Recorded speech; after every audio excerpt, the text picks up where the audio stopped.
Yes, I know this review is a week late. Alright, I've been busy. But I finally got the chance to see Spider-Man Homecoming, so no more beating around the bush. Let's talk about it. I'll do anything to protect my family. I know you know what I'm talking about.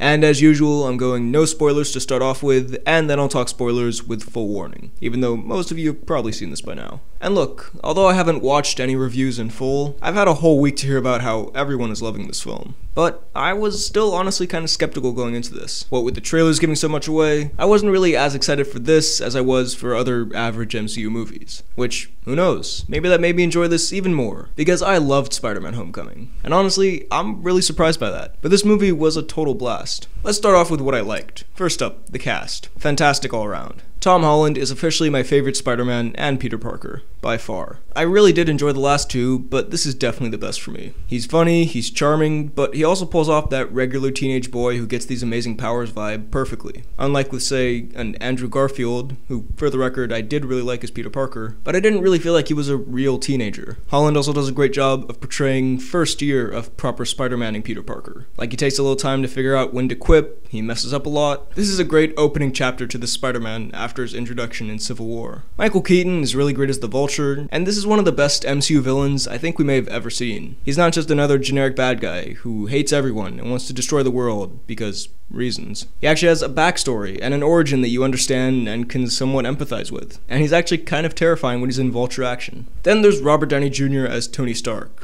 who, I want to say, as usual, the performance by RDJ is great, he's perfect as this character, but this is the first time that I think I've actually really disliked Tony Stark as a character, which I do think was intentional. But like with all the other films, I hear people saying, Tony Stark's such a prick, I was so happy when Captain America beat him up, and I always thought, hey, he's not that bad. You know, maybe it's all his quips and charm that make me like him, but I still like him. Where's my sandwich? But here, for the first time, maybe just because I like Peter Parker so much in this, I was like, wow, he really is a douchebag, and he's not even charming enough to make me like him. So I just thought it was interesting that after all this time, this was the one that made me kind of turn on Tony Stark. Jacob Batalon, I think that's how you say it, is fantastic as Ned. He's one of the funniest parts of the film, and he never gets annoying. Plus, you totally believe his friendship with Peter Parker. They seem like an actual, legitimate, real-life best friend pairing. Everyone else kind of has a small role, but everyone does a really good job. From Marissa Tomei to Jon Favreau, Zendaya, who I'm guessing will come into play more in this world, the girl from The Nice Guys, the guy from the Grand Budapest Hotel, Laura Harrier, Bokeem Woodbine, everyone does a good job. Even Donald Glover, who isn't in the movie a lot at all. He's great, and his scene with Spidey was one of the funniest in the film. As far as the things you'd expect from this kind of film, action, visual effects, that's all amazing. They're great set pieces in the movie, and unlike other superhero movies that have come out recently, even ones that I like, there's never a moment in this where the visual effects look fake or overly CG. Even the craziest stuff looks real, and the action is fun, tense, and really well done. This movie is also hilarious, from beginning to end, easily one of the funniest MCU movies to date. Almost no jokes fell flat for me, and I wasn't expecting to laugh out loud that many times going into this. Really, I feel like this is the perfect Spider-Man for 2017. This feels like an actually realistic modern-day version of this character. The high school feels like an actual high school, like for example this bully seems like someone who could very easily exist right now. And also, I have to say, this is the first time I truly relate to Peter Parker. Like Tobey Maguire, I never really related to, plus maybe it was realistic for the time, but I always sort of saw him as a kind of over-the-top nerd who didn't really exist in the real world.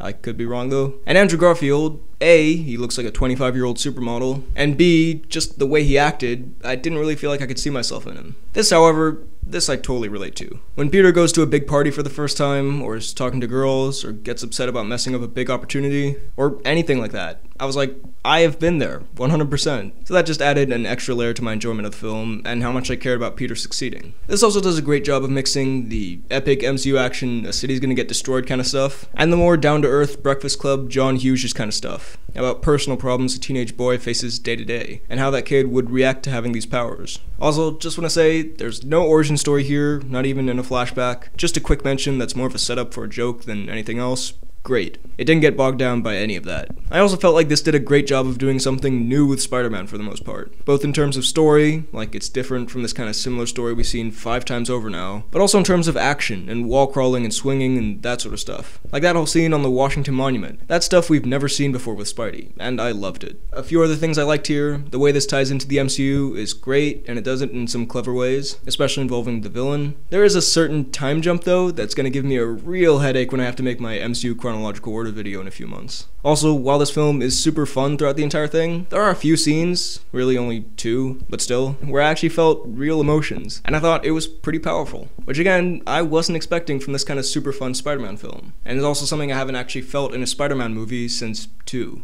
And last thing real quick here that I liked, Spider-Man's suit and all the technology and the mechanics in it, that was super cool. And I can't wait to see more of that explored in future movies. Now, as far as what I didn't like, there's barely anything. Firstly, I'm not going to blame the movie for this, but like I've said a lot of times, including in this video, the marketing for this movie did give away way too much, especially just like the general structure of the story, and even endings to certain scenes. Like if I didn't know that Tony Stark was going to come and save the day with that ferry, that reveal would have been way cooler, and that scene would have been way tenser. But I'm just going to blame Sony's not that great marketing department for this. My only 3 major complaints with the actual film are, 1, that part where Spider-Man makes like a whole vlog. I didn't hate that at all. It honestly made me laugh a few times, but it just seemed like it was kind of trying a little bit too hard to me. 2, there are a few moments, like 2 or 3 in the first half of the film, where Spider-Man says something to himself for expositional purposes for the audience, and it seemed kind of unnatural and forced. Like occasionally he'll say something like, "Oh wow, that's a quantum energy gun, which makes photons do this and that." And I'm like,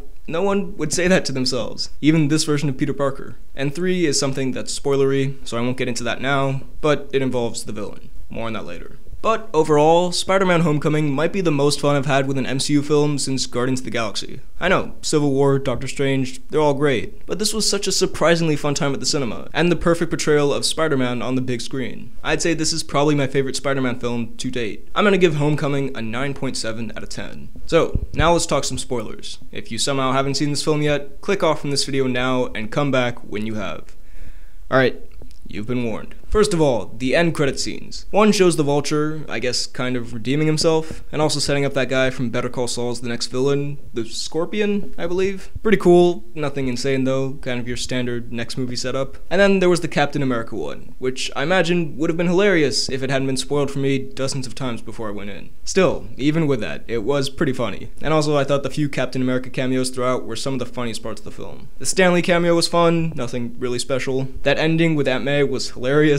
Really fun way to end this. And I just want to say, that, and also the joke Ned made about watching porn, I don't know, something about this just felt tonally different from the other MCU movies. Like this really was genuinely a teen movie. It was intentional that this really had tonally a teen comedy feel, and it absolutely worked. That thing that I was talking about to do with the villain that I wasn't a huge fan of, you probably guessed, is that it turns out the Vulture is actually Liz Allen's dad. Look, it wasn't terrible, and I get why it was there to add an extra dynamic to the whole final fight. And you know what? That actually worked pretty well for me in that big climax. I just really was hoping that we could finally get a villain who isn't connected to Peter Parker in some way, because we've seen that so many times now. I wanted someone who didn't know his parents, or wasn't his college professor, or whatever, but who was just some bad person who needed to be stopped. And hey, you can give him some backstory about a family to make him more interesting. That's great. But the fact that he's Spider-Man's date's father just reminded me of how formulaic the other Spider-Man films started to get, and kind of made me a little nervous for how this one was going to end. But hey, that's about as far as that went. 2 more small things before I wrap this up. Tony, I guess, is back with Pepper now, because Gwyneth Paltrow wants to be part of these films again. I mean, that's cool, I guess. It's nice to see them together since they started this universe, but this isn't exactly a relationship that I'm super invested in, and it seems to break into pieces every other movie. But hey, it's nice to have her back. Oh, also, that new suit that he turns down at the end, which he'll probably wear in Infinity War, looks pretty cool, though I think I like his current one better. And finally, I really like that big orchestral version of the Spider-Man theme from the 60s that played over the opening logo.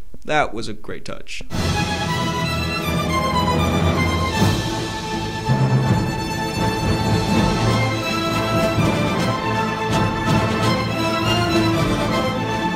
So those were my thoughts on Spider-Man Homecoming. What did you think of it? Let me know all of your thoughts down below in the comments. While you're at it, be sure to like this video, check out my Instagram and Twitter at BHL_Hudson, and subscribe for more videos like the one you just watched. Thanks for watching, and I'll see you next time.